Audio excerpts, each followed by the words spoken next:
আমরা কিন্তু পুরোটা জুলাই জুড়ে মানে জুলাই জুড়ে অনেক মেয়েদের দেখেছি যারা সামনে থেকে ওই অবস্থান না নিলে হয়তো হাসিনা রেজিমের পতন এত সহজে সম্ভব হতো না। আমরা দেখেছি যে ঢাকা বিশ্ববিদ্যালয়ের একটি হল থেকে, আমার যদ্দূর মনে আছে আমি জার্মানিতে ছিলাম, ঢাকা বিশ্ববিদ্যালয়ের হল থেকে সত্যিকারের বড় প্রতিবাদ তখন শুরু হয়েছে। আপনি এটা মনে করেন কিনা যে এই নারীদের প্রতি আন্ডারমাইন করা হয়েছে, তাদেরকে মেইন স্ট্রিম থেকে সরিয়ে দেওয়া হয়েছে, সরিয়ে তাদেরকে সরিয়ে যেতে হয়েছে, একজন প্রতিনিধিকেও আমরা আসলে সেই অর্থে দেখি নাই যে যাকে আসলে কেন্দ্রীয় নেতৃত্বের মধ্যে আমরা আসতে দেখেছি। এইটা একটা, আর মেয়েদের প্রতি আসলেই অনেক অন্যায় করা হয়েছে কিনা, হচ্ছে কিনা, এই 18 মাসটাকে সামনে রেখে যদি একটু বলেন। খালেদ ভাই ধন্যবাদ। আসলে প্রথমত একটু সংশোধন করে দিই, বেহেশত মানে জান্নাত 8টা, জাহান্নাম 7টা, আপনি একটু গুলিয়ে ফেলেছেন। পরে আবার ঠিক করেছি, আবার আপনি যদি শুনতেন তাহলে আবার পরে আবার ঠিক করেছি, আপনি এটাও শুনতেন আর কি। আর আরেকটা বিষয় হচ্ছে, আমি 1.5 বছর আলাপে যাবো, আমি 1.5 মিনিটের কথা বলি। গত 1.5 মিনিটে আপনার এই লাইভ চ্যাটের আমি একটু দেখছিলাম, একটা কমেন্ট এরকম আসলো যে নাহরিনকে দেখলে তো হিরোইন মনে হয়, আর একটা কমেন্ট এমন আসলো তাবাসসুম কি ফেন্সিডিল খেয়েছে।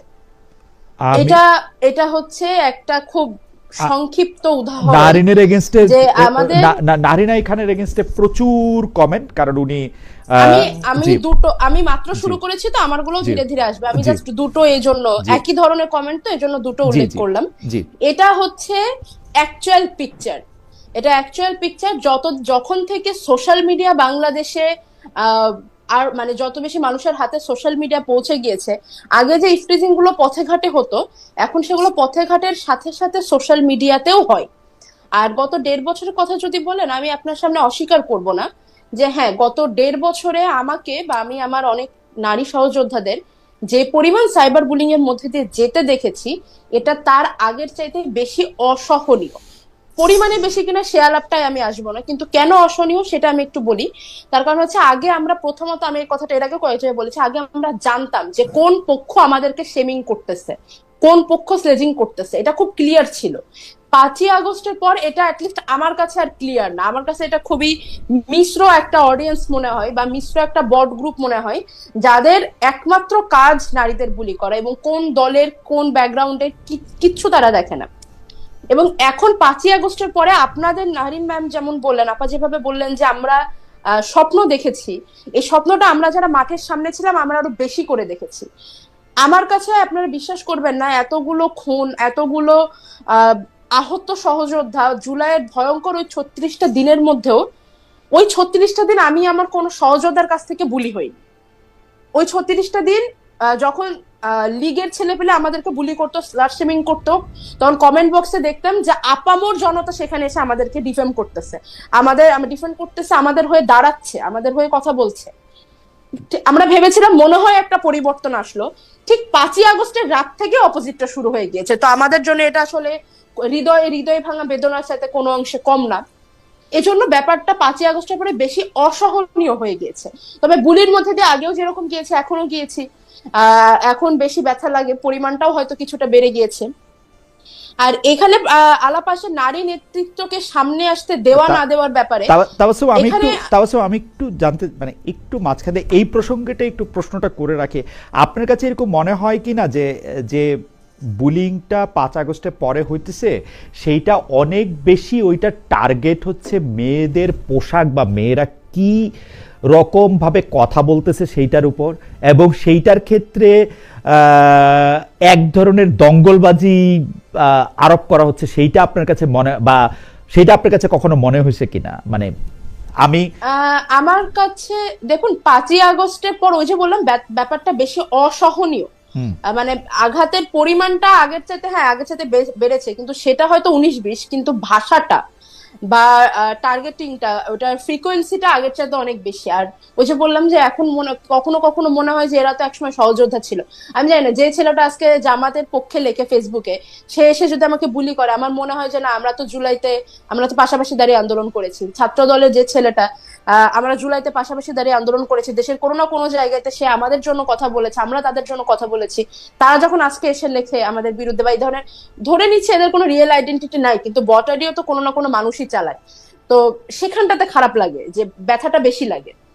আর এখানে যদি বলেন যে পথে ঘাটে নারী হেনস্থা, এক তো আমি দোষ দিব মানে ইন্টারিম সরকারের প্রতিও আমার এই অভিযোগটা গত আমলেও ছিল, বর্তমান নতুন সরকার তো মাত্র শুরু হয়েছে, আমি এখনই আসলে দোষ দিতে চাচ্ছি না। তবে আলটিমেটলি পুলিশের যে একটা নজর আন্দাজ করার প্রবণতা, আমার কাছে সবসময় মনে হচ্ছে 5ই আগস্টের পর পুলিশের মধ্যে, আমি জানি না আমার এই কথাটা কিভাবে নেওয়া হবে, কিন্তু ওদের মধ্যে একটা বেশ অবহেলাজনিত একটা দৃষ্টিভঙ্গি তৈরি হয়েছে যে জুলাইতে তোরা পুলিশের শাসন মানলি না, পুলিশ আমরা শাসন করতে গেলাম সেটা তোরা এভাবে আটকাইলি, এখন আমরা কিছু করব না, এই টাইপের একটা প্রতিশোধ পরায়ণতা থেকে প্রতিশোধ পরায়ণ টাইপের একটা নির্লিপ্ততা আমার চোখে পড়েছে। আমার কাছে মনে হচ্ছে পুলিশ যদি আরেকটু সক্রিয় থাকতো, রাস্তাঘাটে অন্য যে কোনো মবের মতো নারীর প্রতি হেনস্থাও আরেকটু কম হতো। আর একই সাথে নারী হেনস্থাকারীদেরকে ফুল দিয়ে বের করে নিয়ে আসা বা ইত্যাদি ইত্যাদি, এগুলো কারা করছে আমি জানি না, ওই আমলেও আমি বলেছি, আমি এখনো বলতে চাই, যারা এগুলো করছে, যারা এদের পেছনে আছে, দে ডিজার্ভ পানিশমেন্ট। কারণ নারী হেনস্থাকারী বলেই শুধু না, যে কোনো অপরাধকে অপরাধ এবং অপরাধীকে সেলিব্রেট করা মানেই অপরাধকে উস্কানি দেওয়া। একই সাথে এখানে একটু উল্লেখ করতে চাই, গত 1 মাস এবং তার আগে তো বাংলাদেশের ইতিহাসের পর থেকে, জন্মের পর থেকে তো হয়ে আসতেছে, বিশেষ করে গত 1 মাসে অনেকগুলো ধর্ষণের ঘটনা ঘটেছে। যখন অপরাধের শাস্তি নিশ্চিত হয় না, তখন সেই অপরাধটা আশকারা পায়, উস্কানি পায়। তো আমি আপনার এই লাইভের মাধ্যমে, আপনার ভিডিওর মাধ্যমে আমি আসলেই অনুরোধ জানাতে চাই যে অন্য যে কোনো সামাজিক আন্দোলনের সাথে সাথে ঘটে যাওয়া মানে অপরাধগুলোর বিচার নিশ্চিত করার জন্য আমাদের আসলে কাজ করা উচিত, এটা নিয়ে আমাদের মাঠে থাকা উচিত। নুসরাত, জাতীয় নারী শক্তি, আপনারা যে জাতীয় নারী শক্তি নারী সংগঠন যেটি গঠন করলেন, তা কি শুধু নারীদের নিয়ে কাজ করবে? জি, বেসিক্যালি নারী শক্তি নারীদের নিয়েই কাজ করবে, নারীদের রাজনৈতিক অংশগ্রহণ এবং হিস্সাদারিত্ব নিয়ে কাজ করবে মূলত। রাজনৈতিক অংশগ্রহণ আরেকটা কি? হিস্সাদারিত্ব মানে নারীরা তো অংশগ্রহণ করে, আমরা তো পার্টিসিপেশন দেখতে পাই, কিন্তু যখন রাজনৈতিক অংশগ্রহণের ক্রেডিটটা পাওয়ার বিষয় হয় কিংবা সেখান থেকে ভাগ পাওয়ার বিষয় হয়, সেখানে তো আসলে নারীর এজেন্সিটা কম। আমরা মাঠে মিছিলে নারীদের দেখতে পাই, টেবিলে তো একটু কঠিন হয়ে যায় ওদের আসাটা। সেটা নিয়ে নারী শক্তি কাজ করবে। ওকে, পরিষ্কার। মূল যে সংগঠন এনসিপি কি শুধু পুরুষদের নিয়ে কাজ করবে? না, এনসিপি শুধু পুরুষদের নিয়ে কাজ করবে কেন? এনসিপি নারী, পুরুষ এবং বাংলাদেশের প্রত্যেকটি বিষয় নিয়েই তো এনসিপির রাজনীতি। এনসিপি শুধু নারীদের নিয়ে কাজ করবে না এই জন্য নারী শক্তি গঠন, ব্যাপারটা এমন না। আপনি তো দেখেছেন অন্যান্য দলেরও তো ফিমেল উইংস থাকে। নারীদের নিয়ে একটু বিশেষ কাজের প্রয়োজন, নারীরা একটু বিশেষ দৃষ্টিভঙ্গি ডিজার্ভ করে। আমি একটু বোঝার জন্য, যে মানে আপনি তো জুলাই আন্দোলনের, যে আন্দোলনের ফসল হিসেবে আমরা আজকে নতুন জাতীয় সংসদ বসতে দেখেছি, সেইটার আপনি একটা কেন্দ্রীয় মুখ। তাহলে এনসিপি হচ্ছে নারী পুরুষ সবার জন্যই কাজ করবে, নারী দল শুধু নারীদের নিয়ে কাজ করবে, এইটা আপনার জন্য কি মানে এইটা কি নারী, আপনি বলতে আমি বুঝতে চাইতেছি হচ্ছে যে এটা কি নারী নেতৃত্বের জন্য বা আপনার জন্য প্রমোশন হলো নাকি ডিমোশন হলো? আমি বুঝতে পারছি, মানে আপনি কি কেন্দ্রীয় নেতৃত্ব থেকে ছিটকে গেলেন, বা আপনারা যারা নারী শক্তি, মানে আমাদের তো এটা দ্বৈত পদ। আমি এখনো এনসিপির কেন্দ্রীয় কমিটির যুগ্ম আহ্বায়ক এবং একই সঙ্গে নারী শক্তির মুখ্য সংগঠক। মানে কেন্দ্রীয় শক্তির যুগ্ম আহ্বায়ক এবং পাশাপাশি আপনি নারী শক্তির মুখ্য সংগঠক, কেন্দ্রীয় দলের যুগ্ম আহ্বায়ক এবং সাথে সাথে নারী শক্তির মুখ্য সংগঠক। ওকে। আর এটা আসলে খালিদ ভাই প্রমোশন ডিমোশনের তো বিষয় নয়, বিষয়টা হচ্ছে আমার রাজনীতি এর আগে অধিকার কেন্দ্রিক, সেটা যেমন ফ্যাসিবাদের বিরুদ্ধে মানুষের অধিকার কেন্দ্রিক যতটা ছিল, একই সঙ্গে নারী অধিকার, শিশু অধিকার নিয়েও আমার রাজনীতি ছিল। তো আমি ব্যক্তিগতভাবে খুবই খুশি নারী শক্তিতে কাজ করার সুযোগ পেয়ে।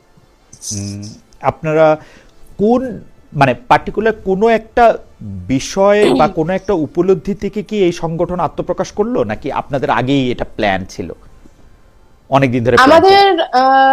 আমাদের গত বছরেই আমরা করতে চেয়েছিলাম, তবে বিভিন্ন কারণে সেটা গত বছর শুরু করা হয়নি। এবছর আমরা একটা ভালো দিন দেখে শুরু করেছি। তবে আমাদের দল গঠনের শুরু থেকেই পরিকল্পনা ছিল নারী শক্তি গঠনের।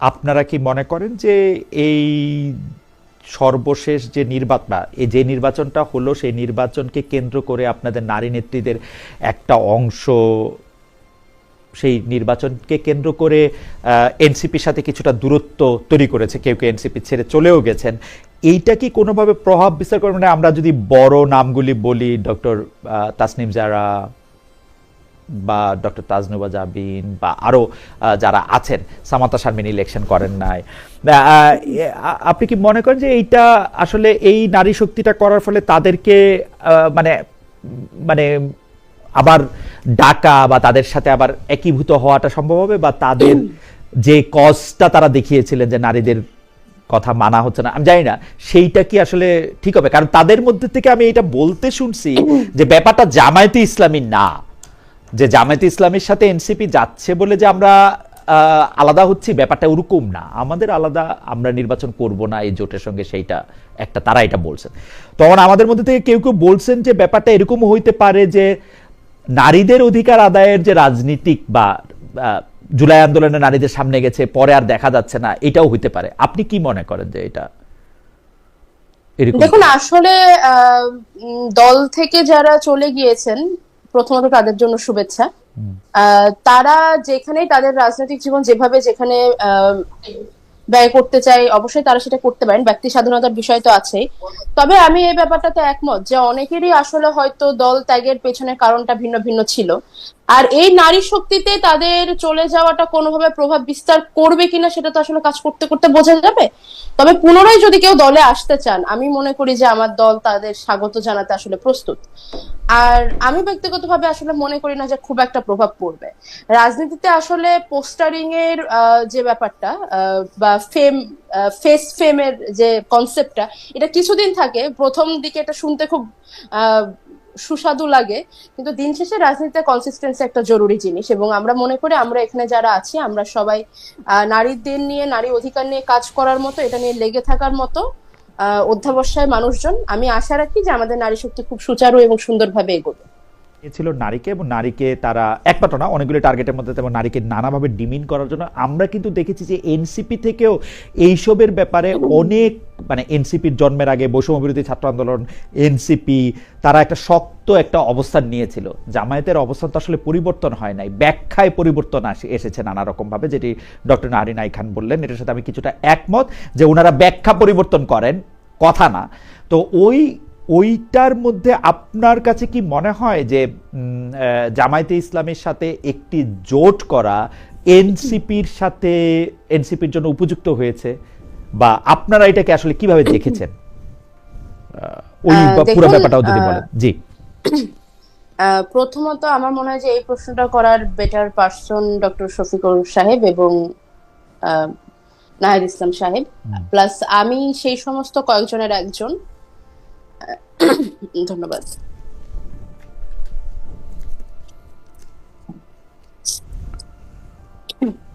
বাংলাদেশে আবহাওয়া পরিবর্তন হচ্ছে তো সবাই একটু একটু অসুস্থ, সরি। তো হ্যাঁ, এই প্রশ্নটা করার জন্য পারফেক্ট মানুষ হবে ডক্টর শফিক এবং নাহিদ ইসলাম। আর আমি সেই সমস্ত কয়েকজন মানুষের একজন যারা মনে করেছিল যে এই জোটটি না হয়ে স্বতন্ত্র নির্বাচন হলেই বোধহয় ভালো হতো।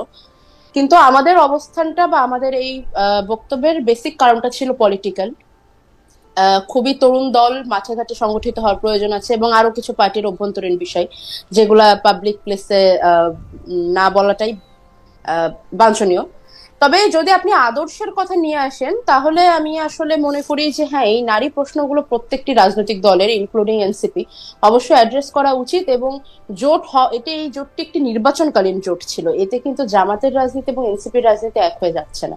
এনসিপির রাজনীতি এনসিপি করছে, জামাতের রাজনীতি জামাত করছে।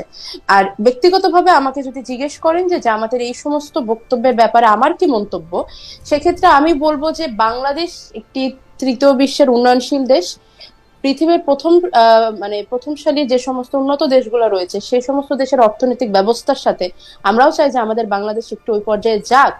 কিন্তু সেটাকে মাথায় না রেখে হুটহাট কোনো একটা মন্তব্য করে দিলেই সেটা যে আসলে, আমি যদি যে কোনো আদর্শিক এবং সামাজিক অবস্থানটা ছেড়েও রাখি, শুধুমাত্র অর্থনৈতিক দিকটাও যদি বিবেচনা করি, আমি মনে করি না এটা সম্ভব। বরং এটাকে আমার নির্বাচনকালীন বক্তব্য হিসেবেই আমি ধরবো। তাবাসসুম, আমি একটু জিনিসটা একটু বলি যে আমি কিন্তু জামাতে ইসলামীকে দেখি হচ্ছে এরকম, জামাতে ইসলামীরা আসলে, জামাতে ইসলামী যারা সমর্থন করতেছেন তারা চান না যে মেয়েরা বাইরে কাজ করুক, কারণ এইটা একটা দুইটা বক্তব্য তো না, মানে অসংখ্য বক্তব্য এরকম আসছে যে মেয়েরা ঘরের রানী হয়ে থাকুক, মেয়েদের আসলে কাজ করার চেয়ে আমরা তাদের অন্য দায়িত্ব নিব, পড়াশোনাটা তাদেরকে এক্সক্লুসিভভাবে আলাদাভাবে করার, আপনি জানেন সেগুলি বক্তব্য। এনসিপিকে আপনি নির্বাচনকালীন জোট বলছেন, এবং আমরা জানি যে আপনি আসলে নির্বাচনকালীন জোটের পক্ষে ছিলেন না, কিন্তু আদর্শ ছাড়া তো নির্বাচনকালীন জোট হয় না। মানে একটা কারণ আমি এখন কিন্তু এনসিপিকে জামায়াতের সুরে কথা বলতেই শুনি, কোনো একটু আলাদা করতে পারি না আমি এনসিপিকে। যেদিন থেকে ডিসেম্বর মাসের ফার্স্ট উইক থেকে আমি এনসিপিকে জামাতের থেকে আলাদা করতে পারি। In that case you really should ask Nahid Islam and আপনি পারেন কিনা, আপনি পারেন কিনা নুসরাত, আপনি পারেন কিনা? আমি এনসিপি এবং জামাতকে আলাদা করতে? হ্যাঁ, ডিসেম্বর ফার্স্ট উইক থেকে, ডিসেম্বর ফার্স্ট উইক থেকে। আমি পার্ট অফ এনসিপি, আমি আমার রাজনীতির সাথে জামাতের রাজনীতি খুব ভালোভাবে আলাদা করতে পারি। এনসিপি রাজনীতিকে পারেন কিনা জামাতের রাজনীতিকে আলাদা করতে?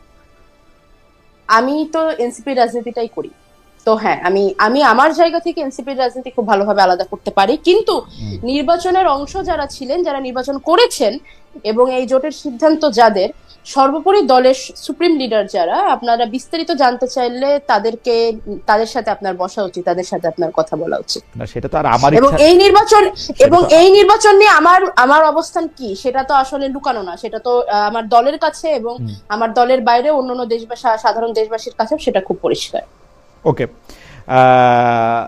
আপনি কি তাহলে ওই প্রসঙ্গের মধ্যে একটু আসবেন যে আপনি কি তাহলে এইটাতে একমত যে একটি দলের লক্ষ্য বা একটি গোষ্ঠীর লক্ষ্য ছিল আসলে মেয়েদের আক্রমণ করা বা মেয়েদেরকে দাবায় রাখা, যেটা নাহারিন খান বলতেছিলেন? একটি গোষ্ঠীর, হ্যাঁ আমি একমত। একটি দলের, আই ডোন্ট নো, আমি মনে করি বাংলাদেশের সকল রাজনীতিবিদ সহকর্মী, আমরা মূলত কলিগ, আমি এভাবে বলতে পারি না। অভিজ্ঞতা একটু জানতে চাইছিলাম যে আপনাকে নাহরিন যেটি বললেন যে তার বিরুদ্ধে আসলে কেস পর্যন্ত করা হয়েছে, প্রতিদিন সকালবেলা একটা, এবং মা পড়ছেন, ভাই পড়ছেন, সে পড়ছেন, আপনি এটি কিভাবে আসলে ডিল করছেন বা অন্যদের কিভাবে ডিল করার পরামর্শ দিবেন? ডিল করার জন্য অন্যদেরকে আমার পক্ষ থেকে দেওয়ার মতো পরামর্শ খুব বেশি নেই, কারণ আমি আসলে খুব সাকসেসফুলি ডিল করতে পারছি, ব্যাপারটা এমন না। আমার প্রচুর ব্রেকডাউন হয় ভয়াবহ লেভেলের, এবং আমি মাঝখানের একটা অনেক লম্বা সময় আমি ক্যামেরা থেকে পুরোপুরি বিচ্ছিন্ন ছিলাম, পুরোপুরি দূরে ছিলাম। ইচ্ছা করে আমি ক্যামেরার সামনে আসি নাই শুধুমাত্র এই কারণে, বুলিং নিতে না পেরে। এটা নিয়ে আবার কথা হয়েছিল যে নুসরাত মাসুম কই, তার রাজনীতি কই, তাকে তো দেখাই যায় না। এদিকে খেটে খেটে আপনি মরে যাবেন কিন্তু ক্যামেরার সামনে নাই তো নাই টাইপের একটা অবস্থা। এবং আমি আসলে খুব যে সাকসেসফুলি ডিল করছি ব্যাপারটা মোটেও এরকম না। এর বাইরে যেটা করি সেটা হচ্ছে একটু ইগনোর করার চেষ্টা করি, কমেন্ট দেখি না, ইগনোর করে যাই, এটাই। আমি বরং নাহরিন আপা আপনি বরং আমাকে একটু ইনবক্স করেন যে আসলে ডিল করে একটু গোপন টেকনিক গুলো একটু ইনবক্সে বললেন। না, উনি তো বলছেন উনি সকালবেলা উঠে ঠিক করে আরো বেশি করে বলবে, এটা হচ্ছে ওনার টেকনিক। এটা টেকনিক, কিন্তু সিক্রেট কিছু থাকলে আমাকে জানাবেন। আর এর বাইরে একটা বিষয় আমি মনে করি যে আরেকটা কাজ আমরা করতে পারি, এই স্ক্রিনশট গুলো ওনাদের, মানে আমি খুবই জানতে আগ্রহী। আপা বলেছে যে আমাদের পরিবাররা, আমাদের মা বাবারা দেখছে, আমাদের ভাই বোনরা দেখছে এবং নোবডি কেয়ারস অ্যাবাউট দেম। আমি অ্যাকচুয়ালি জানতে চাই যে যারা এই কথাটা লেখে, মনে করেন যে যেই ছেলে, একটা পুরুষ, 40 ঊর্ধ্ব একজন পুরুষ, যার হয়তো মেয়েটা প্রাইমারি পার হয়ে মাত্র হাই স্কুলে গিয়েছে, যার হয়তো বউ আছে ঘরে, বোন আছে, বয়স্ক মা আছে, এবং তার পরিবারে অনেক নারী সদস্য। এই লোকটা যে ইনবক্সে এসে হয়তো তার বোনের বয়সী, তার মেয়ের বয়সী একটা মেয়েকে হুট করে এসে যা নয় তা বলে যাচ্ছে, আমি কি কি শব্দ ব্যবহার করে সেগুলো আর বলছি না, কিন্তু যে যা নয় তা বলে যাচ্ছে, হতে পারে সে খুবই লাভিং ফাদার, খুবই লাভিং হাজবেন্ড। আবার এটাও হতে পারে, বাংলাদেশের প্রেক্ষাপট তো আসলে অপটিমিস্টিক হতে পারে না, হতে পারে সেও আসলে বউ পিটায়, বাট হোয়াট এভার, সে যে আসলে বাইরের মেয়েদেরকে এরকম ভাবে কথা বলে, তার নিজের মেয়ের সাথে তার আচরণটা কেমন, আমি খুব জানতে আগ্রহী। এই যে এতজন মেয়েদেরকে বুলি করে ক্যামেরার ওপাশ থেকে, এবং আপনি একটু আগে বললেন না যে ড্যাব ড্যাব করে তাকিয়ে আছে, আপনি কিভাবে বুঝতে পারছেন? এটা খুবই গুরুত্বপূর্ণ একটা কথা, কারণ ক্যামেরার ওই পাশে যারা থাকে বা কমেন্ট বক্সে যারা থাকে, যাদেরকে আমরা আসলে দেখতে পারি না, তারা যে আসলে ঠিক কতখানি ড্যাব ড্যাব করে তাকায়, নাকি আদৌ ড্যাব ড্যাব করে না তাকিয়ে অন্য কোনো ভাবে তাকায়, অন্য কোনো ইন্টেনশন নিয়ে তাকায়, আমরা তো জানি না। এবং তারা যখন কমেন্ট করছে তারাও খুব ভালোভাবে জানে যে আমরা জানি না তারা কারা, না আমরা তাদের চেহারা চিনি, না তাদের পরিবারকে চিনি, না তাদের ইন্টেনশন সম্পর্কে আমাদের কোনো ধারণা আছে। এই জন্যই এই জিনিসগুলো এত আরো সহজ হয়ে যায়। এটা যদি অফলাইন হতো, এই চিন্তা করুন, এই আলোচনাটা একটা খোলা মাঠে হচ্ছে, একটা গোল টেবিলে হচ্ছে, এবং এই পুরুষ মানুষগুলো আমাদের চারপাশে। অবশ্যই এখন পরিস্থিতি যা দাঁড়িয়েছে আমি খুব অবাক হব না সেখানেও যদি হয়। আচ্ছা, প্রথম কথা হচ্ছে যে সন্তোষ মুখার্জি উনি বলছেন, জনাব খালেদ সাহেব আপনার শো বা আলোচনা দেখতে আগে ভালো লাগতো, কিন্তু এখন আর ঝাঁঝালো নাই, তাই অনুরোধ রইল আগের মতো ঝাঁঝালো প্রশ্ন করতে। আমি একজন শ্রোতা, আমার কথা ভালো লাগলে একটু দেখিয়েন। ভালো লাগছে ভাই আপনার কথা, থ্যাংক ইউ। আমি আরেকটা বিষয়, এটা হচ্ছে যে আমাদের রিসার্চ টিমের একজন আমার একটু দৃষ্টি আকর্ষণ করেছেন। নুসরাত, এই প্রশ্নটা আপনাকে একটু করার জন্য, আপনার একটা উদ্ধৃতি, সেইটার ব্যাপারে আপনি কোনো মন্তব্য করবেন কিনা। সেইটা হচ্ছে 28/12/2025 আপনি লিখেছিলেন, আজ 28/12/2025 ঠিক 10 মাস পরে জামাত ইসলামী সহ 10 দলীয় জোটে বিভিন্ন শর্ত সাপেক্ষে অংশগ্রহণের মাধ্যমে আমি মনে করি এনসিপির সর্বোচ্চ নেতৃবৃন্দ এবং নীতি নির্ধারকেরা নিজেরাই এনসিপির মূল বক্তব্য থেকে চ্যুত হয়েছেন। এই বিষয়ে আপনি কোনো মন্তব্য করবেন কিনা? এটা আপনার ফেসবুক পেজ থেকে নেওয়া হয়েছে। হ্যাঁ, আমার মনে পড়েছে পোস্টটির কথা। হ্যাঁ, আমি আসলে ওই মুহূর্তে ওরকমটাই মনে করছিলাম, এবং সত্যি কথা বলতে ফেসবুক তো খুবই ব্যক্তিগত একটা জিনিস, সেখানে সেটাই বলা হয় যেটা আমরা নিজে ভাবি। এবং পরবর্তীতে আমি এটা নিয়ে আমাদের মানে টপ লিডারশিপকে আমি প্রশ্নও করেছি, তাদের জবাব আমাকে ওইটাই দেওয়া হয়েছিল যেটা একটু আগে আমি আপনাকে দিয়েছি, যে এটা একটি রাজনৈতিক জোট। ওকে। এবং রাজনৈতিক দলের কাজ অবশ্যই অনেকগুলো লক্ষ্যের মধ্যে একটি লক্ষ্য হচ্ছে সরকার গঠন করে তাদের নিজস্ব চিন্তা ভাবনা এবং দেশের জনগণের আশা আকাঙ্ক্ষাকে মিলিয়ে সরকার গঠন করে দেশের শাসন ব্যবস্থার হাল ধরা। বাংলাদেশের প্রত্যেকটি রাজনৈতিক দল এই স্বপ্ন দেখে বলেই আমি বিশ্বাস করি। ওকে, যেহেতু এটা একটি নির্বাচনকালীন জোট, আমি উত্তরটিকে গ্রহণ করেছি। আমি অন্য মানে রাজনীতির একটু প্রসঙ্গে আসি, বা নতুন সরকারের সময় দেশের প্রসঙ্গে আসি। আমরা নতুন সরকারের স্বরাষ্ট্রমন্ত্রীর কাছে শুনেছিলাম যে এইবার কোনো মব বা ওরকম দঙ্গলবাজিকে আর কোনো অ্যালাউ করা হবে না, কিন্তু আমরা 7ই মার্চের ভাষণকে কেন্দ্র করে আমরা দেখেছি যে দুজনকে ধরে নিয়ে থানায় দিয়ে আসা হয়েছে, একজনকে বেঁধে রেখে গাছের সাথে বেঁধে রাখা হয়েছে। এই বিষয়ে আমরা দুজনের মন্তব্য একটু শুনতে চাই। প্রথমে নুসরাত থেকে শুরু করি, যে নুসরাত, আপনি কি মনে করেন যে এটা কি ঠিক হয়েছে? মানে 7ই মার্চকে বা 7ই মার্চের ভাষণকে কেন্দ্র করে প্রহার করা, তারপরে হচ্ছে যে যারা মেরেছে তারাই আবার তাদেরকে থানায় দিয়ে আসা, প্রকাশ্যে এসে এগুলি বলা, মানে মারছি, ভালো করছি, এইটা আমরা ঠিক হয়েছে কিনা? দেখুন, মারধরকে তো আসলে সত্যি কথা বলতে সে অর্থে কখনোই সমর্থন করা যায় না, কিন্তু আপনি কি শিওর যে 7ই মার্চের ভাষণ চালানোর জন্যই তাদেরকে মারধর করা হয়েছে? তারা ক্যাম্পাসে এবং বিভিন্ন জায়গাতে এর আগে ছাত্রলীগের হয়ে মারামারি করা এবং ছাত্রলীগের হয়ে প্রকাশ্যে ফুটেজ থাকা, কেন আমার কি মনে হচ্ছে 18 মাস তো হয়ে গেল। আপনি কি শিওর যে তারা 18 মাস তারা মানে পলাতক ছিল না? তাদেরকে এর আগেও দেখা গেছে। এবং তার চাইতে বড় কথা, আপনি কি শিওর যে 7ই মার্চের ভাষণটা শুধুমাত্র 7ই মার্চের ভাষণের প্রতি ভালোবাসা থেকেই বাজানো হয়েছে? কোন রকম ভাবে পলাতক দল এবং খুনি হাসিনাকে লেজিটিমেট করার ইচ্ছা থেকে করা হয় না? আপনি শিওর কিনা? কারণ কেন বলছি, আমি ওই যে এই কথাটা আমি 8ই মার্চে আমি এক জায়গায় বলেছিলাম, এবং সেটা নিয়ে মানুষজনের মধ্যে খুব চর্চাও দেখছি, যে আসলে 7ই মার্চের ভাষণকে তাহলে বাজানো যাবে না কিনা। আমার কথা হচ্ছে, যারা মানে মিত্রপক্ষ, এটা যুদ্ধ আইন যতটুকু আমি জানি, যে আপনার মিত্রর সাথে আপনার সাময়িক অসন্তোষ তৈরি হয়েছে বা কোনো একটা কিছু নিয়ে মতদ্বন্দ্ব চলছে, তার মানে আপনি এমন কিছু করতে পারেন না যেটা আপনার শত্রুকে ফ্যাসিলিটেট করবে। আপনার কাজ সেটা যদি গোলাম রাব্বানি সেলিব্রেট করে, আপনার কাজ সেটা যদি আওয়ামী লীগের ল্যাসপেন্সাররা সেলিব্রেট করে, আপনার কাজ যদি হাসিনা সেলিব্রেট করে, তাহলে আপনার কাজের ইন্টেনশন এবং আপনার কাজের কনসিকুয়েন্সেস নিয়ে আপনার যে বিবেচনা, সেটাকে আমি সন্দেহ করি। তবে হ্যাঁ, মারধরকে আমি কোনোভাবেই সমর্থন করি। ওকে, আমি এটাকে নিয়ে দুইভাবে প্রশ্নটা করতে চাই। এক হচ্ছে, আপনি আজকে 7ই মার্চের সেইটাকে ভালোবাসা থেকে বাজানো হয়েছে, নাকি সেটা কোনো একটা সিম্বল হিসেবে বাজানো হয়েছে, কোনো একটা লেজিটিমেট করার জন্য বাজানো হয়েছে? সেই প্রশ্নটা আপনি যখন তুলছেন, আমি আপনার কাছে জানতে পারি কি যে এর জন্য আইন হাতে তুলে নেওয়াটাকে আপনি সমর্থন করেন? আমি এইমাত্র বললাম যে আমি কোনো ধরনের মারধরকে সমর্থন করি না। ফ্যান্টাস্টিক। এনসিপি কি সমর্থন করে? অবশ্যই না। এনসিপি থেকে কি ওই মারধরে প্রতিবাদ জানানো হয়েছে? না, আমার যতটুকু জানা, না সেই অর্থে জানানো হয়নি। তবে অন্য কোনো দল থেকে কি জানানো হয়েছে? আমি দেখেছি অন্য দল থেকে জানানো হয়েছে, প্রতিবাদ জানানো হয়েছে, দলীয়ভাবে জানানো হয়েছে। জি জি জি, জানানো হয়েছে। আমি দেখেছি, আমি দেখেছি দলীয়ভাবে জানানো হয়েছে। দলের প্রধানরাও নানা রকম ভাবে কথা বলেছেন, নানা দলই তো আছে। আমাদের দলের মানে আপনারা এটাকে আমি আমি দুই ভাবে প্রশ্নটা আপনাকে করতে চাইতেছি। এক হচ্ছে যে আপনি কোনো একটা জায়গাকে সন্দেহ করতেই পারেন যে এটা এই কারণে এটা করা হচ্ছে, কারণ পৃথিবী সিম্বলিজমে ভরা, আপনি নানা সিম্বল দিয়ে নানা কিছু করতে পারেন। কিন্তু আপনি বলতেছেন যে আপনি মারধরকে সমর্থন করেন না, কিন্তু এটা আপনার পলিটিক্যাল পজিশন না পার্সোনাল পজিশন, এটা আমি বুঝতে চাইতেছিলাম। আর এনসিপি কোন ধরনের কোন মারধরকে সমর্থন করে না, কিন্তু সেটা দেখুন, এইটা যেহেতু ক্যাম্পাস এরিয়ার মধ্যে ঘটনা, আমি দেখবো যে ছাত্র শক্তি, যেহেতু তারা আমাদের ভাতৃপ্রতিম সংগঠন, আমি দেখবো যে ছাত্র শক্তি কোনো ধরনের কোনো প্রতিবাদ জানিয়েছে কিনা। তবে আমি যতটুকু জানি যে সমর্থন দেওয়ার এই ধরনের কোনো কিছুর সাথে এনসিপি তো যুক্ত ছিলই না। আর আলটিমেটলি মারধরকে সমর্থন করার কি আছে? এটা মারধরকে সমর্থন করার মতো কোনো বিষয় না। আর তাছাড়া ধরেন আপনারা কোন মারধরটাকে আপনারা প্রতিবাদ জানাবেন এবং কোন মারধরটাকে প্রতিবাদ জানাবেন না, এটার মধ্যে কি একটা পিক এন্ড চুজ কাজ করে কিনা? না না, পিক এন্ড চুজ কাজ করার কোনো বিষয় নাই।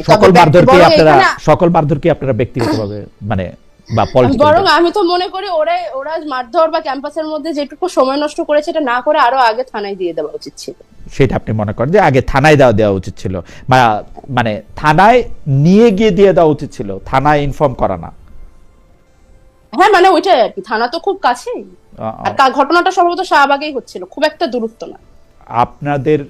তাছাড়া খালিদ ভাই, এইটা শেষ প্রশ্ন আমার এই প্রসঙ্গে আমি একটু শেষ করি, একটুখানি অ্যাড করি। সেটা হচ্ছে যে অপরাধ সংগঠিত হতে দেখো, ওই যে বললাম আমি তার এই কাজ, এবং ওখানে যে দুইজন উপস্থিত ছিলেন তাদের অনেক কাজের নজির এখানে ওখানে যুক্ত আছে, কিন্তু সে আলাপে আমি যেতে চাই না। আমি যেটা বলতে চাচ্ছিলাম যে কোনো জায়গায় আপনি খালিদ মহিউদ্দিন কি করবেন যদি দেখেন কোন একটা অপরাধ সংগঠিত হচ্ছে এবং আপনার থেকে 100 গজ দূরে থানা, আপনি কি অপরাধটা সংগঠিত হওয়া পর্যন্ত অপেক্ষা করবেন, নাকি অপরাধটা সংগঠিত ওইভাবে হচ্ছে ওটা রেখে দিয়ে থানায় দৌড়ে যাবেন? আমি একটু বলি খালিদ ভাই, আমি একটু বলি, আমি খুবই দুঃখিত এবং নাহরিন আপা সম্ভবত আমার প্রতি একটু ডিসঅ্যাপয়েন্ট হয়েছে, কিন্তু আমি জুলাইয়ের চোখ দিয়েই সবকিছু দেখি। আমার জীবনের সবচাইতে বড় ঘটনা জুলাই। আমি জুলাইতে আমার আশেপাশে আমার সহযোদ্ধাদের আহত হতে দেখেছি, আমি আমার সহযোদ্ধাদের খুন হতে দেখেছি। নাহরিন আপা প্লিজ, আমি একটু শেষ করি, আমি ইন্টারাপ্ট করিনি। আর বিষয়টা হচ্ছে, হ্যাঁ, আমি কারোর প্রতি মারধর সমর্থন করি না, কিন্তু 7ই মার্চের ভাষণ বাজানো এবং আওয়ামী লীগকে সমর্থন করা দুটো জিনিস আলাদা। আমি মনে করি যে বাংলাদেশে আওয়ামী লীগের খুব ব্রুটালি বিচার হওয়াটা উচিত। এটা নিয়ে যদি আমাকে পলিটিক্যালি ইনকারেক্ট বলা হয়, I am really okay with that, এবং এটা নিয়ে যদি আমার দলও আমাকে কোনো ধরনের প্রশ্ন করতে চায় আমি সেটা নিয়েও ওকে। কিন্তু আমি মনে করি না যে মারধর করা উচিত হয়েছে। আমি মনে করি আরো আগে থানায় তাদেরকে নিয়ে গিয়ে দিয়ে দেওয়া উচিত ছিল, কারণ আমি মনে করি এই জায়গার মধ্যে অপরাধ হতে দেখলে তাবাসসুম, এই জায়গার মধ্যে প্রশ্ন, থানায় নিয়ে গিয়ে দিয়ে যাওয়াটা কিন্তু আসলে নাগরিক হিসেবে কারো কাজ না। কেউ কাউকে থানায় নিয়ে যেতে পারে না। না, আমি শিওর, আমি শিওর। হ্যাঁ, আমিও শিওর। আপনি নাগরিক হিসেবে কাউকে মানে আমার এই দায়িত্বটা পালন করতে না পারে, আমি হিউম্যান হিসেবে এই দায়িত্বটা পালন করব, কারণ আমার বিবেক বলে এটা পারেন না। কোনো জায়গায় কোনো অপরাধ হতে দেখলে সেটা আটকানোটা মানবিক দায়িত্ব। অপরাধ আটকানোর অনেকগুলি পন্থা আছে। আমি আপনাকে 1টা 2টা 3টা 4টা করে, আপনি অপরাধের ক্ষেত্রে সেখানে আপনি দাঁড়িয়ে সে অপরাধের প্রতিবাদ করতে পারেন, কিন্তু আপনি সেই অপরাধীকে ধরে থানায় নিয়ে আসতে পারবেন না। প্রিয় দর্শক, আসসালামু আলাইকুম, সবাইকে আজকের ভিডিওতে স্বাগতম। এতক্ষণ আপনারা যে ভিডিও ফুটেজটি দেখলেন, এই ভিডিও ফুটেজ দেখে আপনার মূল্যবান মতামত অবশ্যই কমেন্ট বক্সে জানিয়ে যাবেন।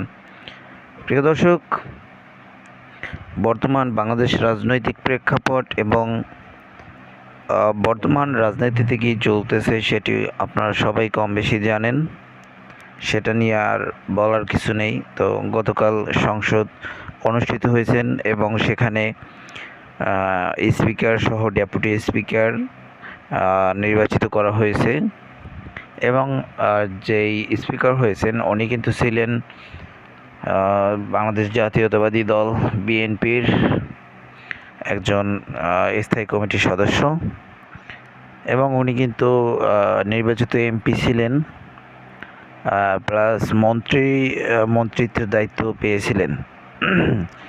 সেক্ষেত্রে সেখান থেকে সে পদত্যাগ করে এখন স্পিকারের দায়িত্ব নিয়েছেন। এখন আপনার কি মনে হয়, যেহেতু স্পিকার একজন বিএনপির দলের ছিলেন, সেহেতু কি বিএনপিকে কে বেশি সুবিধা দিবে নাকি জামাতকেও দেখবে? এবং জামাত এনসিপির যে 11 দলীয় জোট আছে তারা কিন্তু কালকে সংসদ থেকে রাগ করে বেরিয়ে গিয়েছিলেন। তারা বেরিয়ে গিয়েছিলেন তার একটি কারণ, সেটি হচ্ছে রাষ্ট্রপতি শাহাবুদ্দিন চপ্পু কেন এই সংসদে বক্তব্য রাখলেন এবং তাকে এখনও কেন রাষ্ট্রপতি হিসেবে রাখা হয়েছে। সে শেখ হাসিনার দোসর, আওয়ামী লীগের দোসর, এটি বলতেছিলেন কিন্তু জামাত ইসলাম এবং এনসিপি। এবং জুলাই সনদ বাস্তবায়নে কিন্তু বিএনপি প্রথম দিকে হ্যাঁ বললেও এখন কিন্তু বিএনপি পিছপা হেঁটেছে এবং জুলাই সনদ বাস্তবায়ন হবে কি হবে না সেই বিষয়ে কিন্তু বিএনপি তেমন একটা মতামত এখন দিচ্ছে না। এবং জুলাই সনদ যদি বাস্তবায়িত হয় তাহলে জামাত এনসিপির কী লাভ, সেই বিষয়ে আপনারা কমেন্ট বক্সে অবশ্যই কমেন্ট করে জানাবেন। প্রিয় দর্শক, যাই হোক আজকের মতো এখানে শেষ করলাম। আবার দেখা হবে নতুন কোনো ভিডিওতে। সেই পর্যন্ত ভালো থাকবেন, সুস্থ থাকবেন। যারা যারা এখনও আমাদের এই ইউটিউব চ্যানেলটিকে সাবস্ক্রাইব না করছেন, একটি মাত্র সাবস্ক্রাইব করে দিন। ভালো থাকবেন, সুস্থ থাকবেন। আল্লাহ হাফেজ।